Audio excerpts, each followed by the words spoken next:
Good morning, Bitcoiners. I hope you're doing well. I'm loving my life. Who could complain on a day like today? Who could complain? Things are going great. Let me make sure my mic is correct. All right, the Rumble folks are in. Good news, good news. It always takes a second for the old YouTubers to come in. Bit of a delay. Proprietary streaming technology gets the Rumble folks from the Rumble studio in first, which makes sense. Which makes total sense. Let's see what's happening here. I got to start getting some of these themes in there. I don't save themes. That's okay. Aqualodge says, good morning. Good morning, Aqualodge. Hope you're doing great. Hope you're doing great. Christine, good morning. Hope you're doing great, Christine.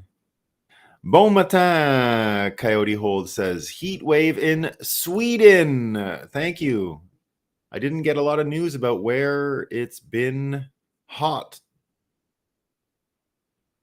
We'll see.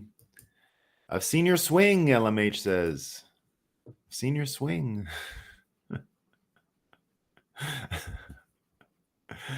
I've seen your swing. Very good.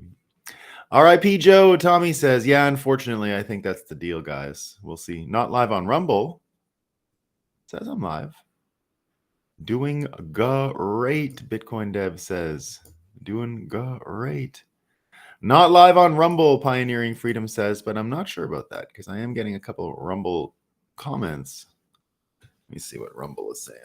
I'll go have a look. Ben says, accelerate. We want accelerate. That's why I'm for Joe Biden 4 more years, guys. 4 more years of this guy. We need it. I've never loved Joe Biden as much. I've never been so sure he'd be the perfect president as I am today. Perfect. That was entertaining from an individual standpoint and unfortunately embarrassing for the USA. Yep. Yeah, yes, I'm live, Sluggo says. Yeah, I thought it's okay. I don't have to check.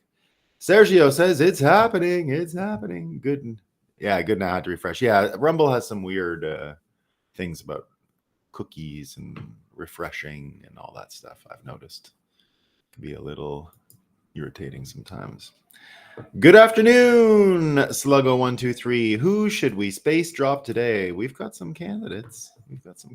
We'll see. We'll see who they are. We'll see who does it. Definitely. Oh, hold on 1 second.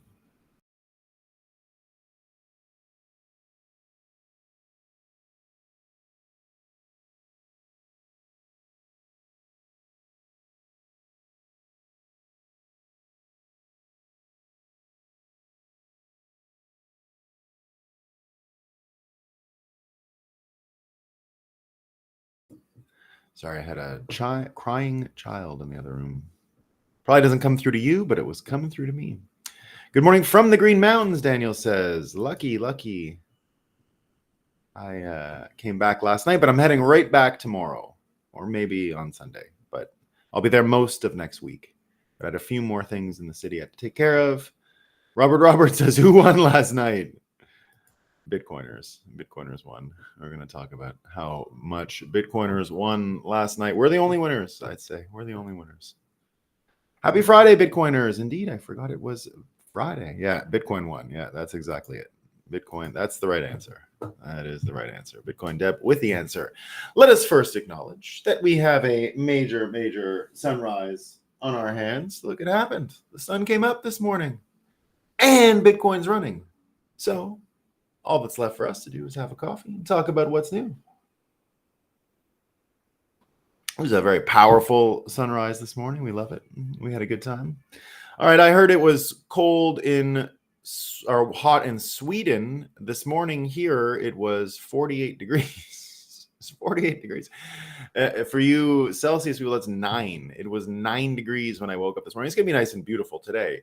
But it was when the sun is coming up here, it's 9 degrees outside. And I think that's one of the reasons why we haven't heard too much about how hot and where it's hot, because it's not hot anymore here. It ended. Who would have known? They said in Canada it was going to go on forever. But little did they know, 2 or 3 days later, it was back to single digits. 9 degrees, 48 degrees. Where is it hot? So, because it's cool, I already noticed, I don't know if it's from the archives, but I'd never seen this one before, and it came up because where is it cold? What's happening with the cold? And the sun, which I believe is the Canadian version of the sun. So this must be from the winter, but it's just a great article. I just had to share it, right? We hear so much about the heat. There's so little we hear about what happens when it's cold. And so the Sun wrote back in, whenever it was, they said, not cool. From winter vagina to heart attacks. 8 ways cold weather could damage your health. Now, I didn't know what winter vagina was. So I asked my wife. She didn't know either. So, but I hear it's a big thing, right? It's a big thing. And of course, everyone knows the cold causes heart attacks ever since 2020. Everyone's known that, right? Everybody's known that. How could you avoid it, right? How could you avoid it? But, it's not just cold. It's not just that it's cold, okay?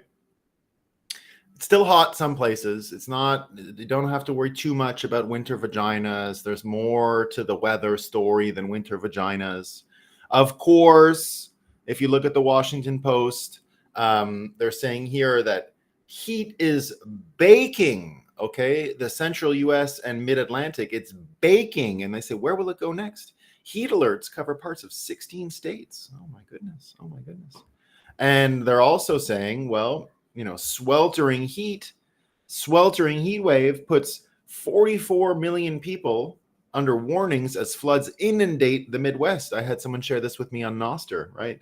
It puts warnings as floods inundate, right? They issued heat warnings, and more than 44 million people across the United States are under a heat warning. Temperature records smash, dangerous storms, flash flooding. So there's lots going on, right? Intense heat blast, all right? It's a blast of heat. No way. Pepe Toche-Leque has told us that, oh my God, it's hot in Central Florida today. How come that's not in the news? I'm so surprised. I wouldn't have known, Pepe Toche. I expected it was like here, like you probably woke up and it was 48. It's gonna get up to 70 today, right? But I didn't know Florida was so different than the Northeast. I didn't know. The news needs to tell me more of this stuff. Bitcoin Deb says winter vagina. What the hell? Geoengineering of the weather is a thing. It sure is. That's what I'm saying. Where is everyone complains about the heat over in Florida. Why can't they get 48 degrees in the morning? Not lucky. This one's funny. A surprising climate find. So it's hot everywhere. And they told us for many years now, the Maldives. Remember the Maldives, right? It's hot in the Maldives. They said not only is it hot in the Maldives, what's going to happen is there's going to be so much water that the Maldives will sink. And they've been saying it for a long time. They've been saying for years, the Maldives will sink. Well, what happened, right? What happened since the Maldives were supposed to sink because of the heat? We found out from the New York Times, they said a surprising climate find. As the planet warms, atoll nations like the Maldives seemed doomed to sink. Scientists have begun to tell a surprising new story. So the scientists measured it. Sometimes scientists measure things and it's not even, you don't have to put science in it, like you just measure it. And it turns out the Maldives are not sinking. They're going up. They're getting less sinky, right? That's pretty good. So there you go. So a surprise. It was a surprise to the New York Times. A surprise. Right? Surprising find. Now, we've got the weather. It's getting better in the Maldives, but we're still not sure. So everyone is still concerned because the Maldives might sink. And what's the reason? It's the weather, of course. It's the heat. But we can never forget the farts. The farts are really got to be number one concern out there with the fiat people. The farts. It's been all about farts for the past couple of years. Since AOC told them all, you must be afraid of the burps and the farts, right? We knew something about the burps, but then the farts. And then when you put them together, the burps and the farts, you're in big, big trouble. So that's what's going on. The Associated Press telling us now that the flatulent cows and pigs will face a carbon tax in Denmark, a world first. So Denmark, they're going to crack down on the farting and the burping, right? That flatulence, I think, is a lot of those. So they say also in the Washington Post, Denmark is set to impose the world's first emissions tax on livestock from 2030, targeting greenhouse gases emitted from the country's cows, pigs, and sheep, right? There you go. So there's also, don't forget, New Zealand, all right? That's pretty close to the Maldives, all right? That's pretty close. So if the farts in New Zealand aren't under control and the burps aren't under control in New Zealand, I mean, you could kiss the Maldives goodbye. I think if the logic is consistent, I think it's over. And so Bloomberg Energy saying here, because it's not for sure they can stop the farting in New Zealand. They're not sure yet, right? Because they said no more farting in New Zealand and no more burping. And we're going to put a thing and we're going to do stuff and we're going to measure the farts and we're going to measure the burps. And so it was a big panic because they got a lot of cows and sheep in New Zealand. So they said, well, what are we going to do? We're going to shut our country down? So the good news is here that this is from Bloomberg Energy. New Zealand farmers are welcoming confirmation. They're welcoming the confirmation that the government will independently review methane reduction targets, right? Saying a more realistic approach will help keep many on their land. So they're gonna take another look at the farts and the burps. We're not sure yet. We're going to see what happens. We're going to keep you aware. We're not going to let this story go, right? We got to make sure the farting and the burping are under control, right? It's number one threat for the fiat people. We can't turn a blind eye to it, Bitcoiners, all right? We can't. The farting and the burping, we got to keep talking about it because you never know, right? The Maldives might sink. If a big fart comes out there, imagine they start farming the Maldives. Imagine. And then the cows fart on the Maldives. What's going to happen then? I don't know. I don't know the answer. So we're wondering. So this one's pretty good. We got a Fauci, right? So, well, I'll say Fauci. Let me work up to Fauci. So this one's pretty good. So, because Disney's doing great, right? The Acolyte, everybody loves the Acolyte. Everyone loves Star Wars more than ever, right? More than ever. And everyone loves Marvel more than ever. And if you remember, their greatest show they put on was last year. They had She-Hulk, right? She-Hulk. You probably didn't see it. It wasn't quite as popular as like the Avengers. In fact, I don't, apparently because most comic fans and Star Wars fans are super racist and they hate women. So that when they put a woman, which they do in every one, I don't know why they keep putting women in all the shows and they say, why, you racists? Why don't you watch this, you misogynists, right? So it happened last year when they put this, her name is Tatiana Maslany or something like that. Maslany, Tatiana Maslany. And she played She-Hulk, but it didn't go very well and people hated it. And no one saw it. But still, the good news is, guess what? Some people did recognize her talent.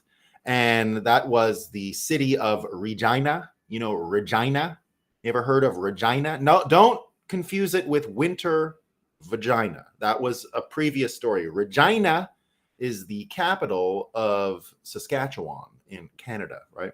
And I think Regina, but if you didn't know, it's like a royal name. I think Queen Elizabeth's name might actually be Regina or something, or was Regina or related to that, right? So it's like a royal name. So Regina is a name. I don't really know where it comes from. But Regina, you got to say it like China, right? Regina in Saskatchewan, right? They you didn't know this, but they have a walk of fame. They have a walk of fame. Yeah, they put stars just like Hollywood. And we all know that everyone wants to be on the Regina Walk of Fame, right? Who wouldn't want that? So Tatiana is from there. She's from Regina. She's from Regina, right? Tatiana, She-Hulk is from Regina. And so she got the Walk of Fame. She got a star on the Walk of Fame. And part of her Walk of Fame is that she had to donate some money. And she donated it, God bless her, to a trans house where they help young people do trans stuff, right? So, because this is what she said, all right? So this is what Tatiana said. And I think she's right about her assessment of the world. This is the world we live in, she says, right? She says this is her. If you don't recognize her, that's her, right? She was She-Hulk. So what she said is we are still living in a world where drag queens are deemed as predatory and can't read stories to children. I mean, of all the things I've heard indicting this modern fiat world, I have never heard anything so convincing as this. Like, can you believe? Hold on. Take in the world that you're in for a minute. This is the world we live in, guys. Take a minute. This is the time we live in. We currently live in a time where even drag queens are deemed predatory and can't read stories to children. They can't share their experiences with children. I mean, it's unreal. It's unreal, right? Because, you know, what would we do? What would we do? We got more of them, right? We got this one. This is happening in America right now, guys, right? Imagine drag queens can't read stories to children and share their lives and tell the young children of the world all the things they've been through, right? They can't do that.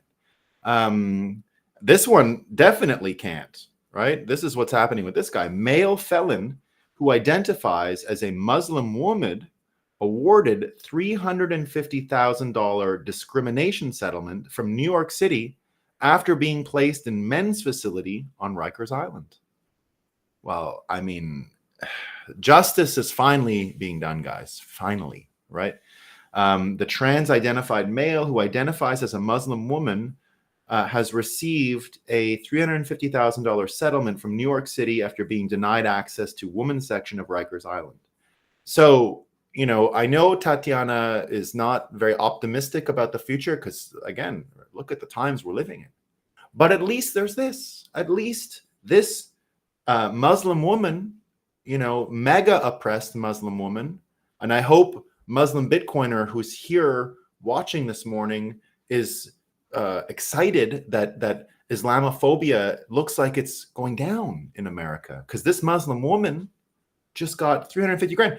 She can go out and maybe read stories to children now with the 350 grand. Now, we don't know why this Muslim woman is in jail, right? But I mean, we got to figure it out, right? It's at least she got the 350K.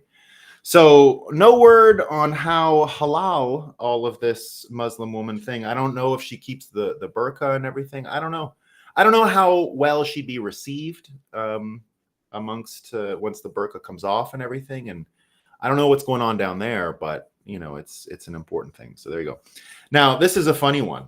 PBS NewsHour, after all this, you know, Tatiana's worried and we got all these things about public health, and you know, we spent years with the, you know, Harvard food, whatever it was called, whatever they did with the food pyramid, right?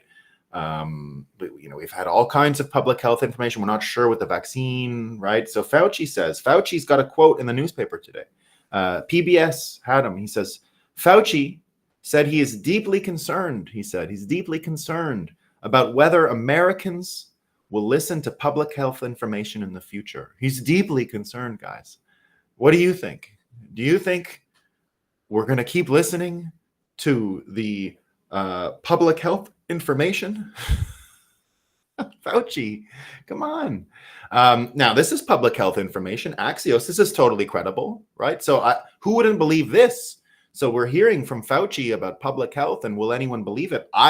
Who couldn't believe this? This comes from Axios. They say, this is from last night in the debate. They say Biden has a cold, right? Biden has a cold. A person close to the president has confirmed to Axios. His voice was raspy as the debate started, but has strengthened as the night went on. Okay, so he just had a cold. So, you know, poor Fauci says that, you know, people aren't going to listen to this public health stuff anymore. I believe them. I don't know what's wrong with that. That seems totally credible. Right? It seems totally credible. Oh, we got some people talking about the U.S. economy in the news too. This is all news to me, right? So this is a pretty good one. This comes from Newsweek. They say, new Americans suddenly cut back spending, right? So they don't know why though. They're sure, right? This is what they say. A recent study found Americans across all age groups have dramatically cut back on spending as they remain highly concerned about the cost of living. Maybe this is it. USA Today saying they're not sure. They got the economists. They got all the economists wondering. Remember, they had the ones that said that Trump is going to create more inflation, right? Now, this one here, soaring. We're going to have to fact check this, though. We're going to have to put our Bitcoin brains behind this. They say soaring U.S. deficit will cut into Americans' income. I don't know. We're going to have to think about this more. And here's Newsweek saying Donald Trump's positions are more like communism than capitalism. That was one of the professors that signed the letter, right? He's an economics professor. He says that Donald Trump's positions are more like communism. And I don't know, this story comes from Walgreens. This is from the New York Post. Walgreens is going to shutter 2,000 stores as sales plunge amid stubborn inflation, right? Whoa. It's what's going on. We don't know. We don't know what's going on. So there you go. We got a lot of fun news. That is our Moscow time for the day. Lots of stuff happening. Love the show. Love the Bitcoin Hope. Thank you, Tomek. Thank you, Tomek. Long-time listener, first-time chatting. We love first-time chatters, Tomek. Welcome to the party. Welcome to the party. Fine day to have all your intelligence and Bitcoin, P-Man says. Global warming will cure winter vagina. Everything's good. Yeah. Tax those heifers. Yeah, those fucking cows, huh? Those cows. Deadpool is from Regina. Is he? I thought he was from Regina, not China. Tatiana and winter vagina from Regina, not China. We know, Dale. We love you, Dale. We know you're from Regina. We love you from Regina. We love you from Regina. I met Dale, I believe it was Dale, at the Canadian Bitcoin conference, and he told me you have a Regina regular viewer. The Muslim community would gladly give him professional sites. Give the orange pill. Gaslighting is too soft a term anymore. Good morning, team. Yeah, it is Pepe Toshe. It is Pepe Toshe. So we love Regina. We just can't help but saying it as our friend, the former president, Donald Trump, likes to say China. All right. So we had the debate last night. Crazy. Here was the best take on the whole debate, and it's what we'll use to talk about today. And it came from still riding with Biden. Yeah. He's my guy. Come on.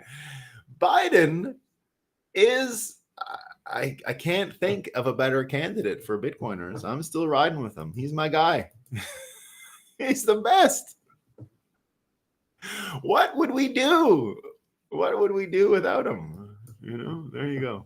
We love him. So here's what Naval said. So Naval did a Spaces last night, or he was on some kind of show while this was live. I'm not sure where this came from, but a lot of people were talking about what Naval said. And I got a tweet. Someone wrote it all down here, and it says, this is what he said. It's obviously a disaster for the Democrats. So, by the way, if you guys don't know who Naval Ravikant is, he's the founder of Angel List. And I mean, for me, if you're going to, put up a list of the smartest people alive, he's on the top of my list. I'd put him there with our friend Balaji. I've actually been around both of them at the same time. It was a very neat experience.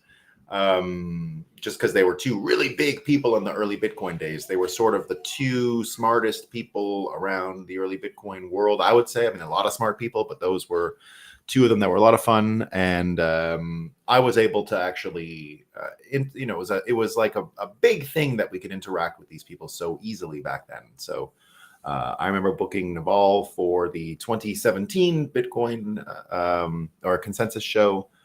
We've had our friend Balaji many times at the show. So Naval says the following. It's obviously a disaster for the Democrats. They've got 40 days to find a replacement for him, which is going to be really difficult. The 40-day limit is because of the Ohio ballot rule. So I guess in Ohio, to get on the ballot, I think you have till August 4th. In any case, because of Biden being the incumbent, they have to convince him to step down, which I don't think actually will be that hard. Now, I'll add some comment while I read Balaji's statement. He's totally right. This is what I've been saying for a long time, that it is actually Biden's choice. I read through the lines last summer that that's what was going on. They were trying to get him to step down last summer. I saw Newsom going to meet him in maybe his beach house or something. And this was the whole thing where Trump said they think he looks good on the beach, right? I think the beach vacation he took last year, Regina equals Queen. Okay, good. Yeah, I didn't know. I've seen it be a name. Thank you, Aqualodge. So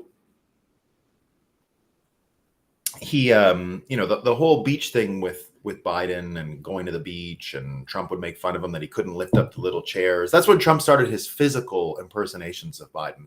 And I mentioned then how funny they were and how he was getting good at the physical, right? He has all his jokes, but he was getting good at that stuff.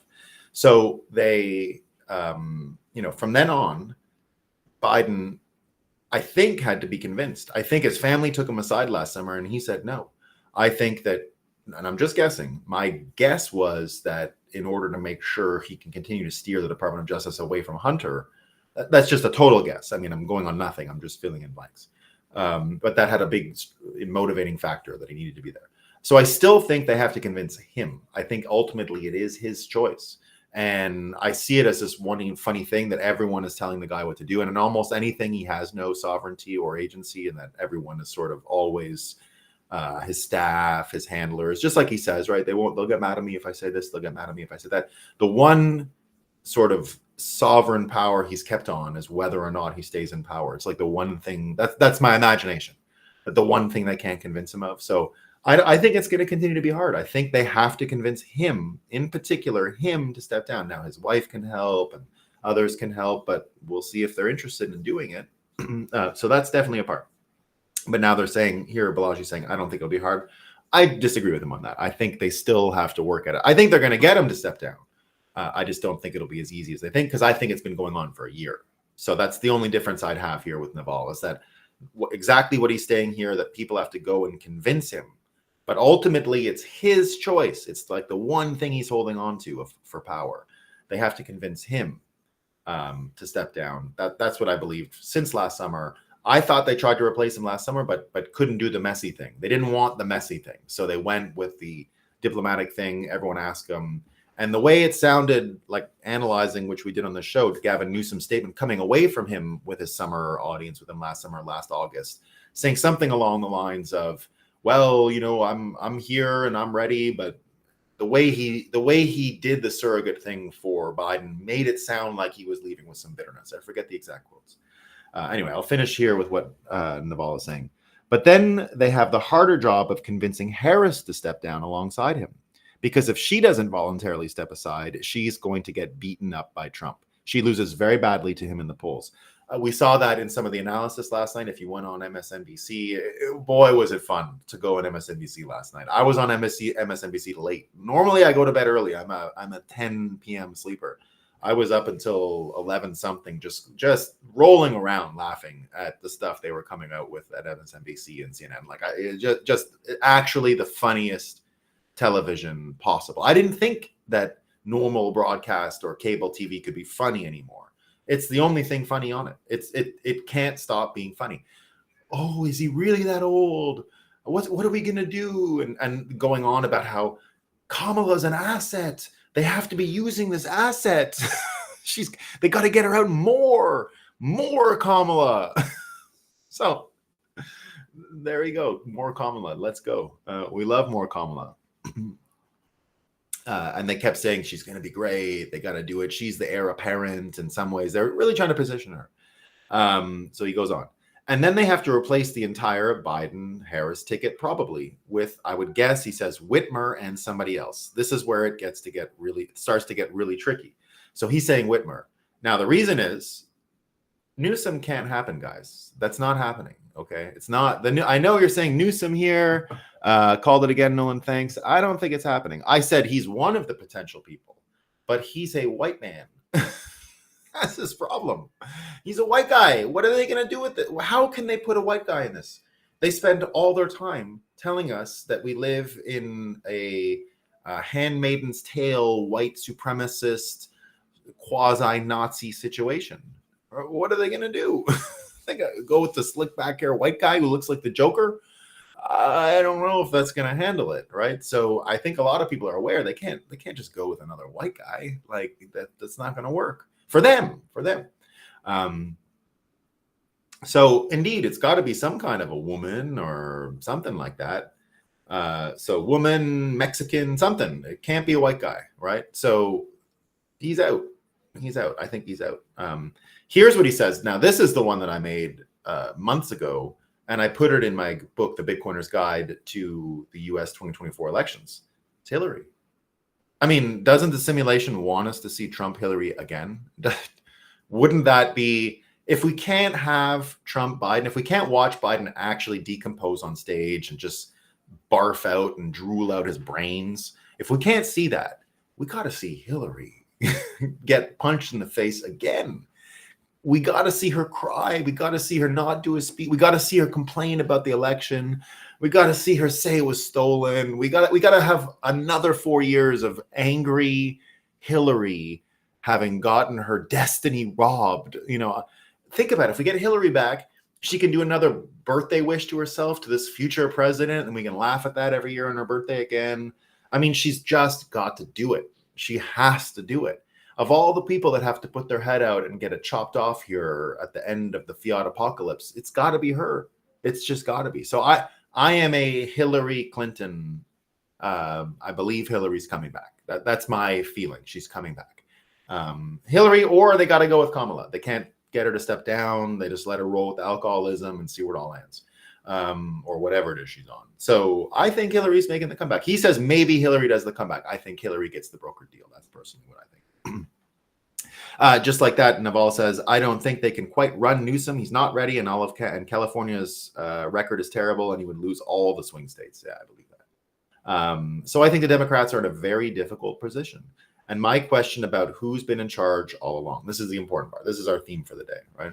This is our theme for the day. And my question about who's been in charge all along, it's been semi-obvious that it hasn't been Joe.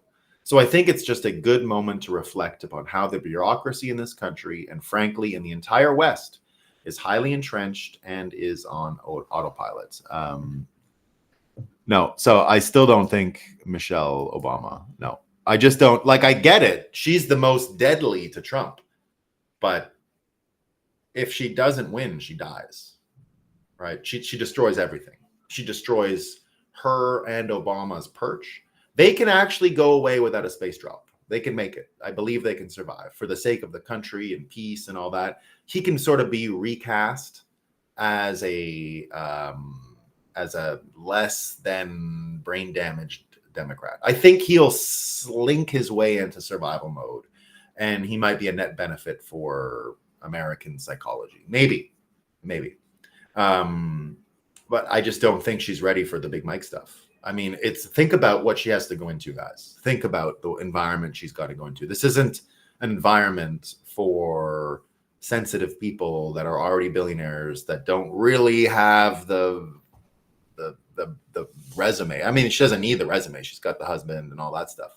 So the only reason I could think she gets put in there is because whatever Obama has done or is aware of is so bad that he doesn't think he can survive, and it's a survival thing.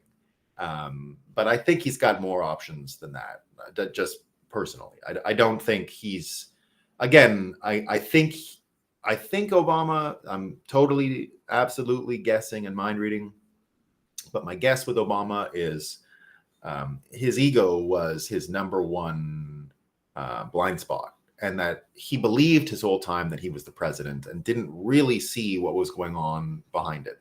I don't think he was aware of the kind of stuff that Trump had to deal with and the lack of civilian control over the military. So I think he mostly was persuaded in his time in office that, yeah, he was the commander in chief. And if you don't really go up against that organizational structure, you never really find out the truth, like Trump found out the truth, right? So I don't think he ever found out the truth. I think that most presidents are put into some kind of hypnotic state by the deep state because they don't necessarily tell them everything that happened. And you don't just get a book of all the nation's secrets when you become president. That's not how it works, right? There's many people who are going to come in the minute you become president and brainwash you and tell you lies and trick you and run you under the table. So whatever happened for back in 63, 64, I think the broad strokes, Obama is aware of it.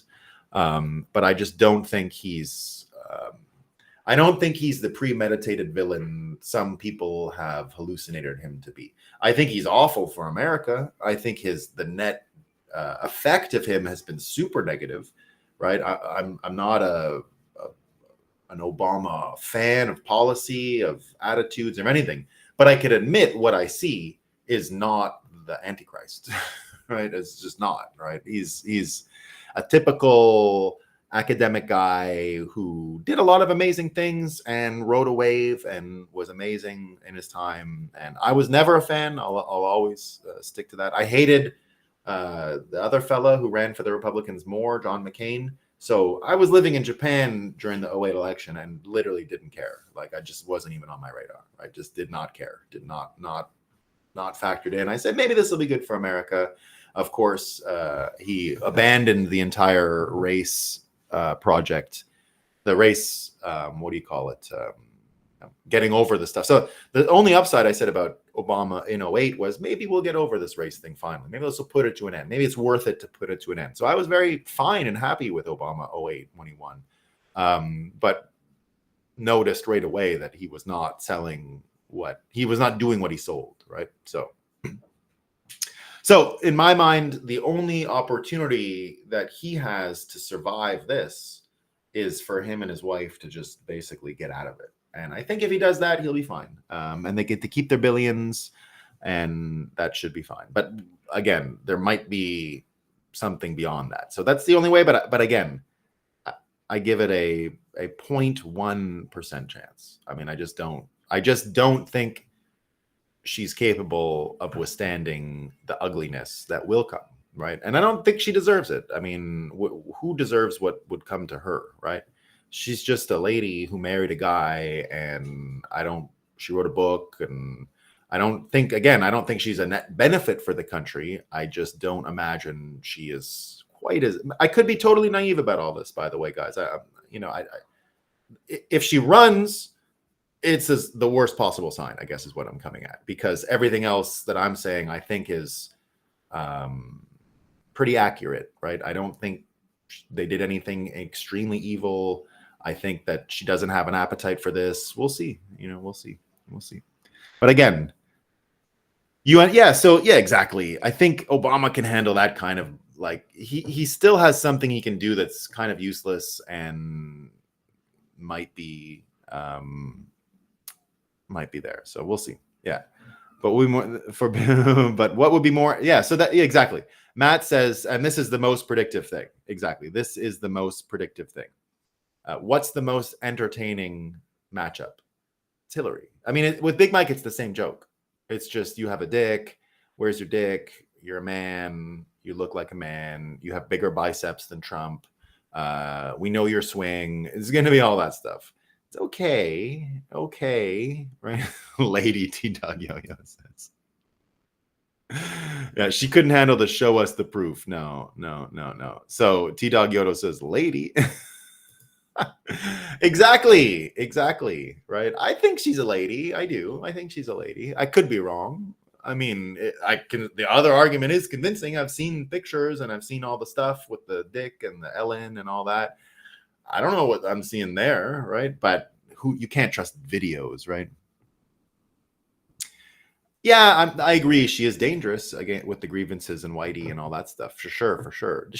I don't want her to be president, guys. I'm just saying, she wouldn't be. I don't think she can do it, I guess, is what I'm saying. There's a million reasons why it just won't work. It'd be a waste of everyone's time, and it would put them in such. Think of the risk for the Obamas. Just think of the risk. If they fail, they get space dropped. If they don't bother, everybody forgets and they get to keep everything and keep going, right? She has a huge dong, Trump says. So, but I want to go back to the comment you said about what's the most entertaining, because that is the most predictive, Matt. And indeed, the most entertaining is Hillary. I mean, it is. There's just nothing. There's nothing I want to see more than Hillary Clinton rhetorically, metaphorically, punched in the face again. There's nothing, and just again and again and again. That's what it would be. She'd stand up there, and it would just be smack, smack, smack, smack. Who doesn't want to see that, right? It's just the funniest thing. And Huayra in a group of 12 with Brack, she did not look comfortable with attention. Exactly. So that's what I'm saying. Exactly. This is exactly what I'm saying. That it's a lot to go through. Imagine having Trump's gaze on you. Imagine that. We all like Trump, right? We think he's funny and all that, but I wouldn't mess with him. Like, I wouldn't get into an insult fight with him. You're not going to win. There's no one can win that. He's nuts, right? We can all admit he's nuts when it comes to that stuff. He would go crazy on her, and it would all land. So, and it would just be too easy. Now, Hillary, no one has sympathy for her, right? He can go crazy, and it will just be funny. So, it really would be the best, and it would settle everything from 2016. So, I think that the most entertaining situation is the most entertaining outcome would be Hillary, and other than Biden and watching him rot in front of everyone. I want to see the number one most entertaining really is Joe Biden decomposing and us just laughing and watching and having a great time. So it might still be that. They might not be able to get him out of here. I heard them, he can catch up. Maybe he has good days and bad days. He's gonna get over this. He's gonna get better. Okay, he's gonna get better, right? Trump could stare down Sauron. Yeah, exactly. You're dealing with one of the greatest insulters that ever lived. Right now, it's the reason why I always like to give non-Trump supporters space. If I ever sense that someone has been bullied in life from a young age, I mentioned this many times, but it's important to reiterate because there's some people you just don't even talk about Trump with them, and it's these people. And you've got to give them space because their thing is real, right? It's not just a hallucination. People who were bullied when they were young cannot stand Donald Trump. And whatever happened to them when they were young, it creates some kind of feeling inside their neck or their back or their brain that I don't think is curable. And we just have to be a better culture and society to not produce these people in the first place. But the fear people have of a bully running the country, I think, is appropriate for them. And so it's not, I don't care. I don't have the bully thing, and I want Trump because he's a bully. I think that's his number one feature, right? But you have to give space. You just simply must. If you see someone who hates Trump, has Trump derangement syndrome, and was bullied when they were young, you can't. You never get through, right? So it's a waste of your time. You might as well just give them the grace of their mental illness and say, yeah, he's a bully, and let it go. There's just nowhere that you can do that, right? Now, watching him bully Biden would be the funniest thing. We want it, right? We want to see that. So it would be great. It would just be great. Jose says, what if the Dems ask? No, that ship has sailed, man. They did too much attack on him. And so, but anyway, let's get back to the Bitcoin focus here, because all these leaders so my point here, we're almost going down the wrong track when it's all about Trump and RFK and Hillary, because this is what happens next. So I'll finish this quote from Naval, and then I'll tell you what else is going on and how they're related. So here you go. And my question is, who's been in charge all along? This is the important part. It's been semi-obvious that it hasn't been Joe. So this is still Naval. So I think that it's just a good moment to reflect upon how the bureaucracy in this country, and frankly in the entire West, is highly entrenched and is on autopilot. Imagine if you are an investor in a company or a board member and you walk into your board meeting and you realize the CEO hasn't shown up to work for 2 years and really just the VPs have been running amok and doing whatever they want. You'd know at that point that anything run by committee is incredibly inefficient and wasteful and almost kleptocratic. So you would expect the company to have essentially been looted the entire time. And that's what's happened to America, guys. It's been looted. It wasn't just when Trump was there. Like I said, they can hide the deep state depending on who the president was. They just hid under Reagan. I mean, Reagan being a bit of a Joe Biden situation, right? He was good at a lot of stuff, but there was some empty holes in that brain of his. And he was easy for the deep state to roll because he believed all the shit that he said. America, democracy, it was all a scam even in his time, right? We know that now. America has never been, or at least in our lifetime, or in at least from Eisenhower's time, so the 50s, so there might be some people alive who are around for that presidency watching today, but I would guess most of the people here this morning have not been aware, coherent adults since the time that America did have a coup and the civilian control of the military was usurped. That would be 1963. And so since then, we have had this unelected bureaucracy. Now, the story that I always use, which is why our JPEG today is this, our thumbnail is this, is because, and it's the prediction I made about the aircraft carriers. Now, what I often say the world is, right? You can think of, we say World War I, World War II, World War III. I've often said that Bitcoin ends World War I. We're still in World War I. We're still in that World War. What World War I was really about was war finance. And we created the most amazing war finance tool in the history of war finance. It was unbeatable. And it's been running over the world since then. Now, maybe it was a good thing when they did it. I don't know. I don't really know what was going on in the 19 teens, and I don't think anyone else does either, right? Things are hard to read in history because most of it's as fake as the news. So what I see is the Americans have figured out how to finance war at such a scale and extent that the world is not really prepared for it. Europe is still fighting on the gold standard, so it costs money to fight. And the Germans don't want to fight World War I. They're suing for peace every single day. And we're just saying no, because we're hitting the printer and we're going, right? The Social Security comes in with the same time, or the IRS comes in with the income tax at the same time as the war finance stuff starts. It never ends. Most people remember that it was supposed to be temporary to pay for the war. It never ended, right? Then you get to World War II.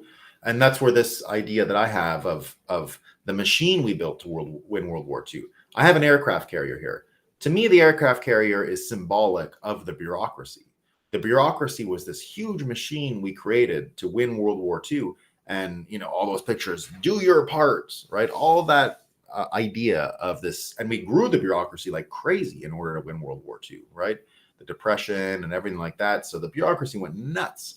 And I've been saying for a long time that what World War III is really about is about the changing nature of the cost of violence, the cost of warfare, and all of the entropy that's entered this aircraft carrier, this system of bureaucrats that won World War II. The machine we built to win World War II is broken. It doesn't work anymore. It can't win World War III. The way I've described that for many years is we just basically created the aircraft carrier and all this stuff, but we left it all running. We didn't turn anything off after we won World War II. In fact, we kept re-engineering the World War II machine to be even more World War II-y powerful. We just kept doing that again and again and again. And so we abdicated a lot of executive branch power to these unelected bureaucrats. And that's the real story of World War III. The real story of World War III is all of these unelected people that have been in the shadows, that haven't had accountability, that have been responsible for most of the trouble. You know, I don't feel sympathy for Biden because of what an asshole he is, but you can tell he believes some of the stuff he says because he's out of it and is too stupid to know what's really going on, and that he doesn't have any power. There's no power in his office other than he can't be forced to quit. The truth is the bureaucrats have been there forever. Now, most of this is changing. I've told you for a long time that this case here was, oh no, I'll go back. I'll get there in a second. I've told you for a long time that this case here, the Bureaucracy case, it just came down yesterday. So I've been telling you for months the SEC is going to get shut down, right? More than months. I think over a year and a half I've been telling you about this, right? I've been following this thing for a long time now, several years. What it is this. It was a fund manager who years ago sued the SEC on constitutional grounds, saying the division of powers between the judiciary and the executive branch were being ignored on a scale that touched every department in the federal government. Hundreds of people, of important people in super senior positions, judges, things like that. And what I said was, and what their argument was that by making the judicial branch subservient to an executive branch the way they did, not having a separation of powers, but having a subordinate relationship of a enforcement court inside the SEC, enforcing the rules that they themselves write, is an unconstitutional infringement. What he said, what his argument, what Bureaucracy's argument was years ago, was that if lay judges, not lay people, if lay judges can't understand securities law, That's proof positive of this effect of what happens when you combine or you don't separate the powers. It becomes so inside baseball, almost esoteric and difficult to understand for a judge, a civil judge. The point is that securities law should be enforced in a normal civil court, and they should be able to understand the laws and the legal logic.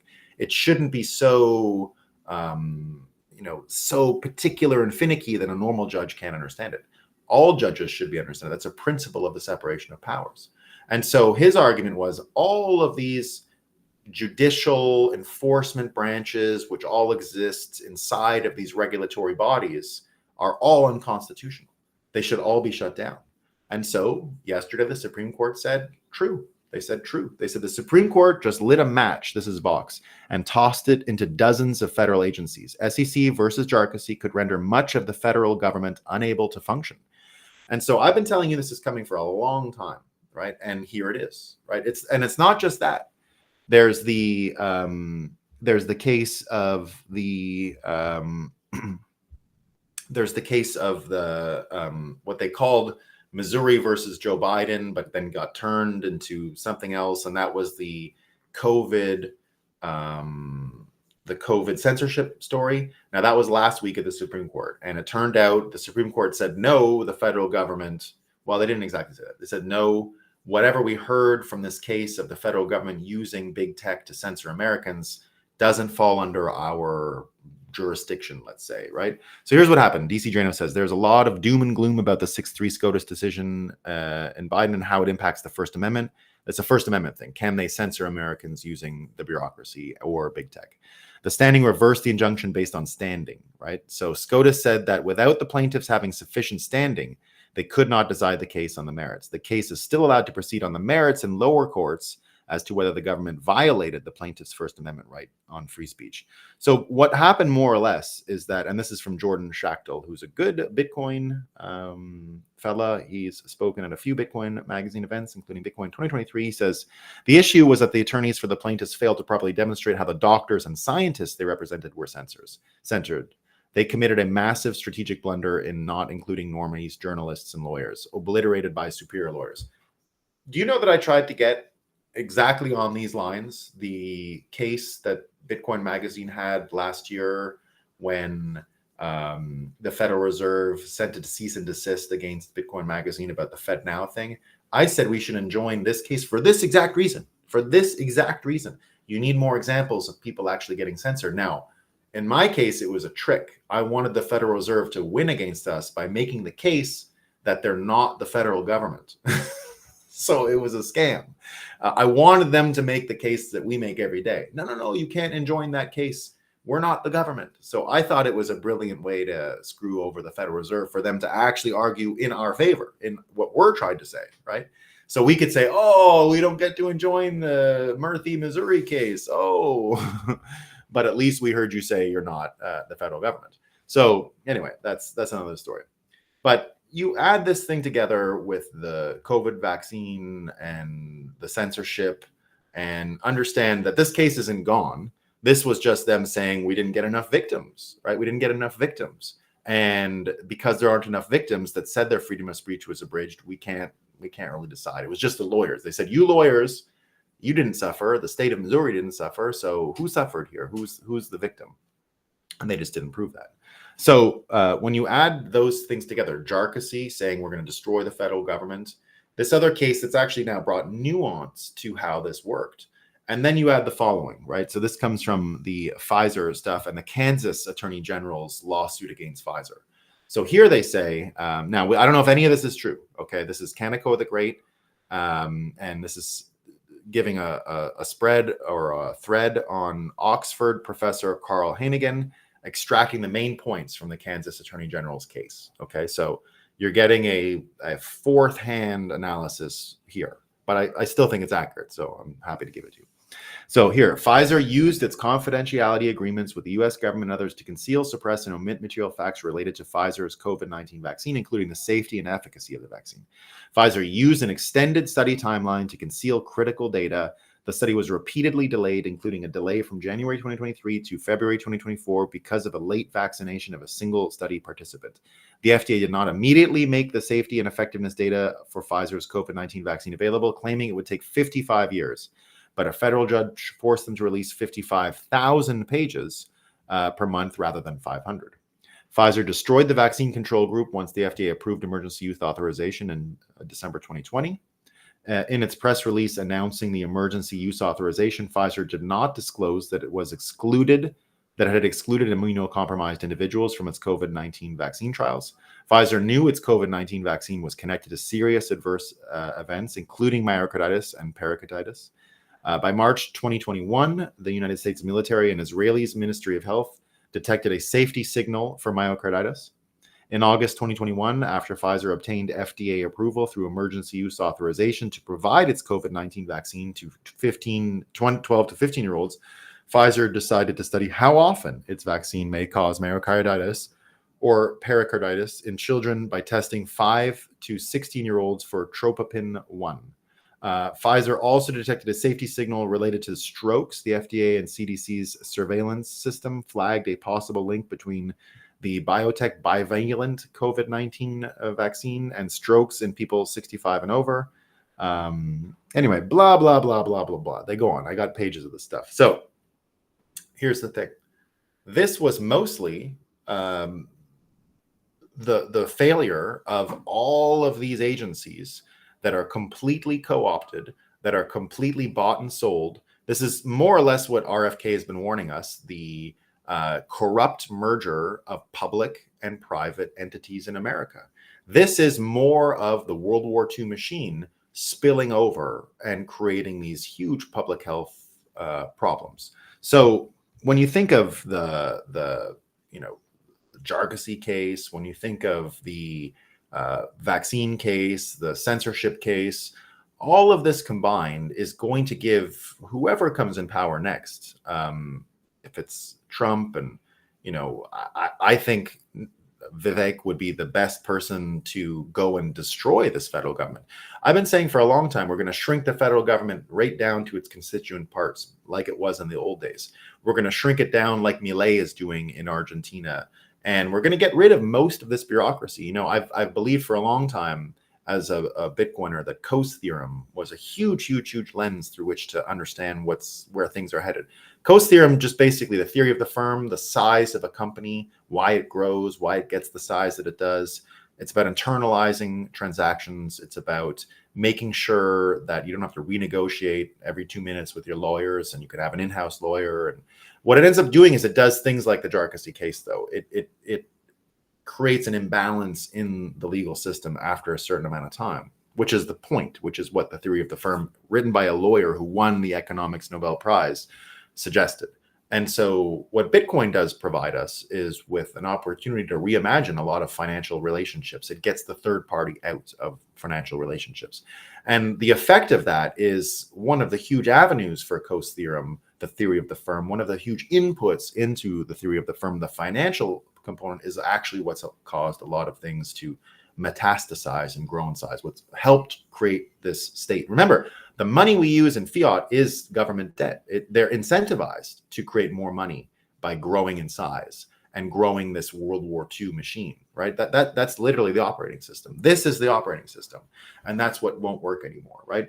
And you can see why it won't work. There's a few reasons. The credibility of these people is shot, right? The credibility of the people trying to sell you good governance, good bureaucracy, competent people, they're all done, right? They're all finished. And last night with Biden's performance, that was the final nail in the coffin, I think. I don't think Hillary Clinton is not going to inspire anyone to back the bureaucracy, right? We see already, think about it later. This is a title, this is a headline from the Washington Post yesterday, right? They say, this is from the Washington Post, guys. Trump trusted more than Biden on democracy. Okay.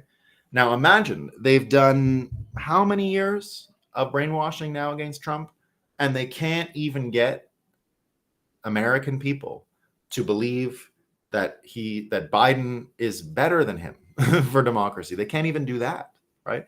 But what's even better is seeing Biden so mentally weak last night, puts into perspective all of these people that keep saying he's in great shape. Don't worry, guys, he's doing great. He's doing great. Look what it's done to their credibility. All of these people now are space drop eligible as far as I'm concerned. Anyone who's come out there and said, Biden is doing great. He's fast. He's sharper than me. He's sharper than I am. If you see him in private, oh boy, you wouldn't believe it, right? You wouldn't believe it. The whole hoax of Trump is stupid in private but great in public, and Biden is great in private but stupid in public, is the end of fiat. That's the end. That's the last hoax they're going to be able to push. It's so stupid. And I'll show you. This is what it comes down to, right? So here's what we got. We got a list of all these people. It's an amazing list of people that have been telling you for a year now that Joe Biden is doing great. He's doing great, right? We've got, because it's not just gaslighting at this point. It's evil, right? We've got Mayorkas. Have you ever seen anything that makes you question or concerned about Biden's mental faculties? And he says, no, he's sharper than me, right? Mitch Land something, co-chair of the Biden campaign. I am telling you that this guy is tough. He is smart. He is on his game. This kind of sense that he's not ready for this job is a bucket of BS, he says. We've got Merrick Garland, the attorney general, right? Would you say you've never seen impairment on his part? He says, the president has no impairment. I don't know how many ways I can say this. I have complete confidence in the president, he said. Karine Jean-Pierre, the president, who is also the commander-in-chief, passes a cognitive test every day, she says. Every day, right? Why not just have the doctor administer the test and the case closed? Because the doctor does not believe that he needs one, is what she says, right? And it gets better. It gets better. We've got Elizabeth Warren. He's sharp. He's on top of his game, and he's ready to go. The Republicans are hoping that they can keep his fiction alive that has no basis in fact. But frankly, they got nothing else to run on, she says, right? And now this is great, right? This is great. We've got Janet Yellen, right? Just my favorite, Janet Yellen. And her husband, by the way, is one of those people that signed the note. Janet Yellen's husband is one of the economists that signed the 16 economists that said Trump would increase inflation, right? So there you go. Here's what our favorite Janet Yellen has said. Right? Now, this is where it gets fun. Imagine the Secretary of the Treasury, the person who's more or less in charge of printing the money, right? She's got to issue the debt, and then the Fed Reserve. She doesn't have the ultimate say, but there's a major overlap here. So she comes out and says that this was when the special counsel called Biden a well-meaning elderly man with a poor memory, right? And she said that's very unfair, right? She says that Biden is at the top of his game. He understands the issues. He's articulate in framing responses, not just talking from notes, but in real time, interacting effectively with what his counterparts put on the table. Yellen continued, he has a deep understanding of the issues, and I think that when the special counsel said was very unfair, President Biden is a very effective and thoughtful leader. We're lucky to have his leadership. Now, this is what will kill.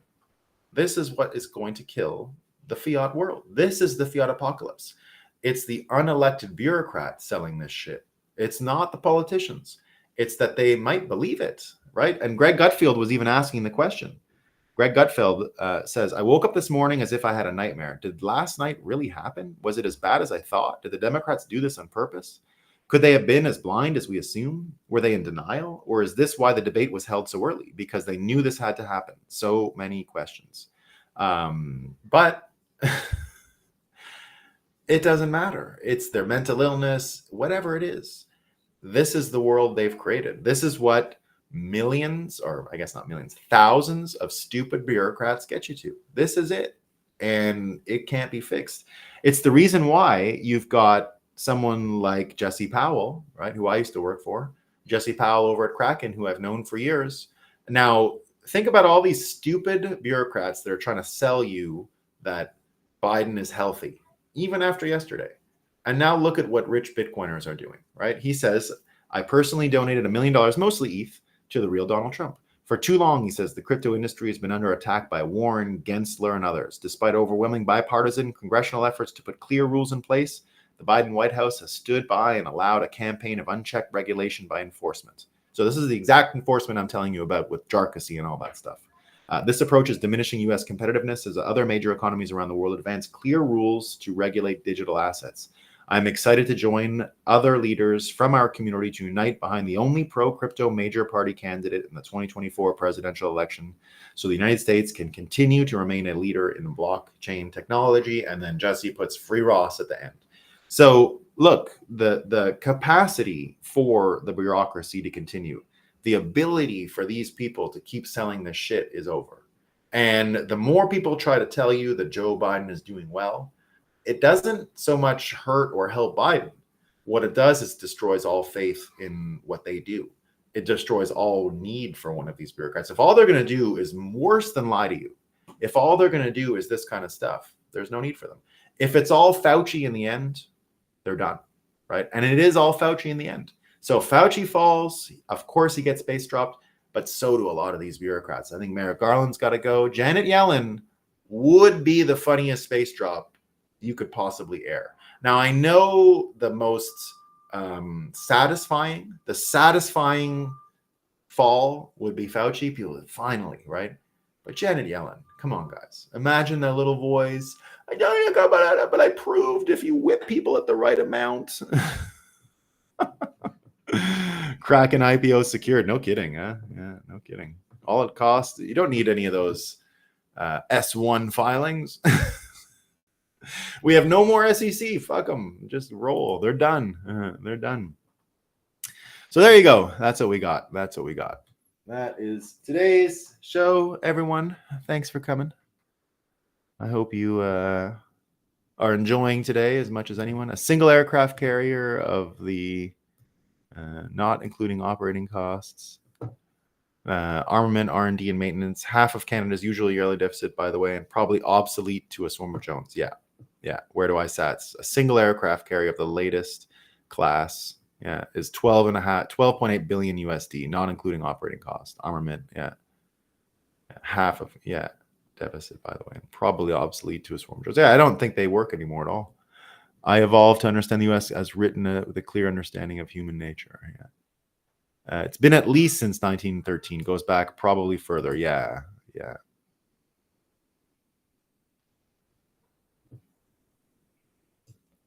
The Middle East is the checkmate for hyper-Bitcoinization. Of course it is. Yeah. Of course it is. As long as we have centralized economic and politically, nothing changes. But we don't have that anymore, is what I'm saying. Crypto truth. They don't control it. It's so weak that I don't think it can happen. What if the Dems ask RFK to come back to the party? He'll hang them. I mean, he's out to destroy exactly this, right? That's why I say he'd be great as Trump's attorney general. Trump's got to prosecute a lot of these people. So her little bobbing and little nodding head, yeah. So to me, if they let him in, it's their own. They're hiring their executioner. His whole campaign is about this corrupt merger of corporate and public power. And that's exactly what the problem is. He's going to scuttle the aircraft carriers himself. So let them do it. It's fine, right? It's fine. It was their only hope to begin with. It was literally their only hope to pivot to him. In the end, he'll be all that's left of the Democrat Party. He gets the rump that's left after this election. They will rebuild in his image. I believe he will be the person sort of in charge of their mental health after all of this. Like, he'll receive the remnant of the Democrat Party, and they're not going to be back in the next election. I think this is a couple of years out of the game, and hopefully it grows healthy after he's done. We don't want one party system in America, right? We want them all fighting. We want it to change. I have a policy even for my own parties. After they're in for too long, like I did not vote for Harper in 2015. I didn't vote for Trudeau, but he was done. I mean, there was no reason to keep him around. He was out of his mind, right? And it was rot. It was just rot. He didn't destroy the CBC when we had the time, and that was the end of it for me. Like, if you're not going to destroy the person who the people who defame you, as a business model, and you think they're going to treat you well if you tell the truth, it's a scam, right? That's exactly why I love Trump. Trump was the only one willing to punch back. I'd had enough of not punching back. And so that's what made Trump so interesting in 2015, was that he punched back. Funny. He was funny and he punched back. So that's what we love about him. Muslim Bitcoiner, but with the end of fiat slowdown, but the seed oil bug munching sludge people, most local reactions are like, duh, I don't know who to vote for. Yeah. So again, Blind Bitcoiner did ask me, like, oh, it's when you were talking about how these people are going to get nothing but the seed oils and the cockroaches. I might have misspoke and said, oh, these poor people are going to get that. Money is not the problem here. No Bitcoiner, doesn't matter the size of their stack, is going to be forced to eat bugs. It will be a choice. No matter what, it'll be a choice. Even for the rich fiat people, they'll choose to eat the bugs. So it's always going to be a choice. Now, the people who refuse to see the changes the world's going through and hope to bring it back to a bureaucrat-led credentialist world, they're the ones who are going to have to eat the most bugs. And so that'll be that. We got to make sure they're all cooked in their favorite canola oil, right? It'll just be kitchens of this canola oil and crickets and cockroaches for them. But it's not about the size of the stack. I think anyone who makes a choice not to go down that road is not going to have any trouble. I don't think it's extreme wealth that's going to be the thing that keeps you out of eating bugs and eating steak. I think it's a personal choice, not free will. I think it's the operating system. If you have a Bitcoin operating system, don't buy any of the brainwashing. You will never brainwash yourself to eat bugs. And you'll never brainwash yourself into loving your CBDC that they gave you, which allows you access to bugs. These people are going to love their CBDC, don't forget. The mental illness, the reason I predicted Trump went to Bitcoin was because the mental illness was starting to coalesce around the CBDC stuff. And so it all works in diametrically opposed directions. No Democrat would have started with the idea, I want open borders. They got to open borders because Trump fought for closing the border. And so the action reaction, the revulsion that people have to Trump force them cognitively into loving open borders. They don't love them for a fact. They love them because Trump is the opposite of that. And so it's the same thing with Bitcoin. And so that's why they're going to eat the bugs. It's not because they're like, oh, it's a great idea. Some people are fucked up. They'll just go in that direction. Yeah. Canola is growing in Saskatchewan. Saskatchewan will prosper. You're going to be doing great. All right, team. That's all I got. And I shall see you all tomorrow. No, tomorrow's Saturday. I'll see you all Monday. It's Canada Day. I should be around, though. I should be around. I'm going to go out to the fireworks on Canada Day for my kids. I personally don't like celebrating these holidays anymore because it's a shithole. I celebrated the St. John the Baptist Day last week because I'm a Quebec separatist now. So there you go. All right, team. Peace. See you probably Monday. I'll let you know.